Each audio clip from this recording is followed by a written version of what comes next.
Hey y'all, I just found something really cool. Something that I've been waiting for about a year now on, and I had pretty much started to give up hope about it. I had come to check my latest inoculated set of mushroom logs, and they had finally flushed. I inoculated these in March of 22, and I had expected to get my first flush of shiitakes somewhere between 7 and 9 months from then. 7 months came, no mushrooms. 9 months came, no mushrooms. And around 11 months or 11 and a half months, I started to find a few small deformed mushrooms, but never a big flush until this day. And man, was I glad to see this. 'Cause I'd been getting a little anxious about whether or not I had done something wrong and this set of logs was going to be a failure. Maybe I had got contamination. Maybe the summer had been too dry. I didn't know. I did know that I'd tried something new with this set of logs. So I inoculated them the same way that I always do. But what I did differently was I stacked them in what's called the raft system. Just like you see here, they're stacked together. One log off of the ground, the running have two logs on the bottom running perpendicular to the stack, and in the top I just stacked the logs side by side, just like a little raft that you would take down the river. And that's how I did these. I usually do the log cabin system, which is just what it sounds like, where you stack them like you were going to make a little cabin. And yeah, I took a chance just because of an experience I had doing some logs with my sister in Alabama, where she wanted to do this raft system instead of the log cabin system.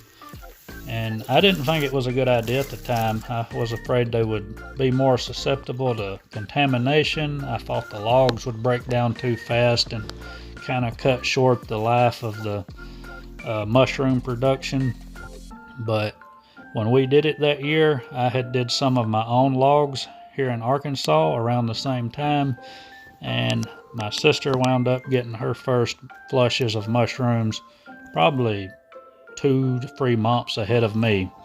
And I went to Alabama not so long ago this year and went and checked on those logs, which they're now 4 or 5 years old, and they were still making little fruits. So they had actually fruited earlier and more and over a longer duration than my same logs. So there's a lot of conditions that could affect that, but it seemed to me like the raft system might be the way to go. And you can see here I've got some big blocky mushrooms. These are the ones that I really like. Really high quality, thick mushrooms, and good many of them. I didn't weigh these, but they were a few pounds, I'm pretty sure. And yeah, so I tried something new. I got a little scared, thinking that I had done something wrong, because this is a pretty good investment of time and a decent amount of money and resources to get mushrooms, and if it didn't work, it's going to be a big bummer to me. But yeah, I did this, and I think I'm going to continue to do the raft system. Now, it's not perfect. You can see here, sometimes the way the logs are stacked, you have problems. I guess that's a casualty there. So yeah, occasionally you'll lose one like this that grew in a bad place, and occasionally there'll be some that are really hidden and they look a lot different. They look funny because they grew underneath with no light, but it's not a big deal. Other than not having a perfect appearance, they're fine. Oh, check it out. That's two. This is still fairly decent eating.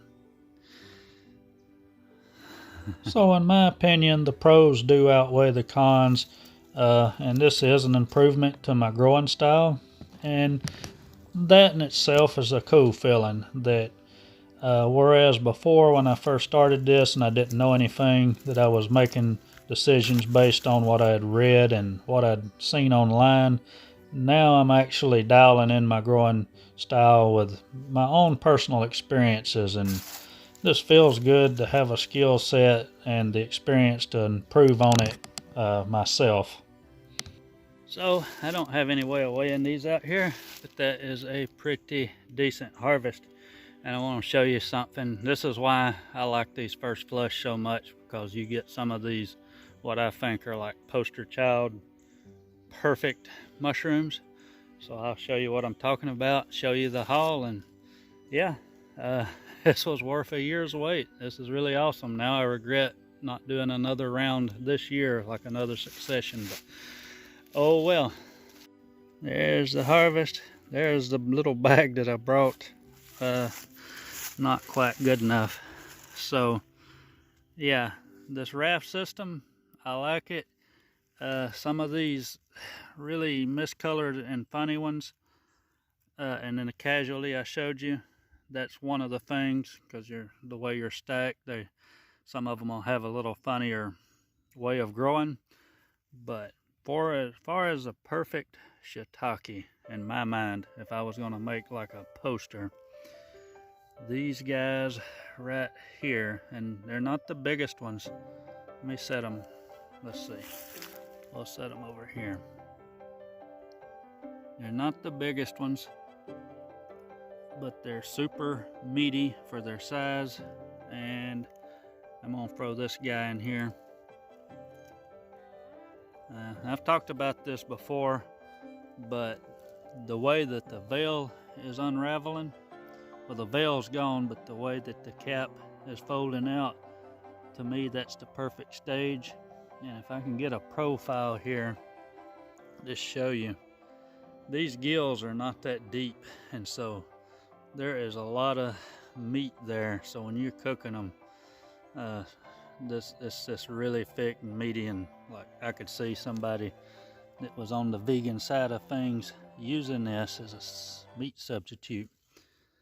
But yeah, maybe out of all of them, maybe this is what I would fantasize about, just picking pounds and pounds off of some logs that were looking like this. And you can see the little snow cap on there.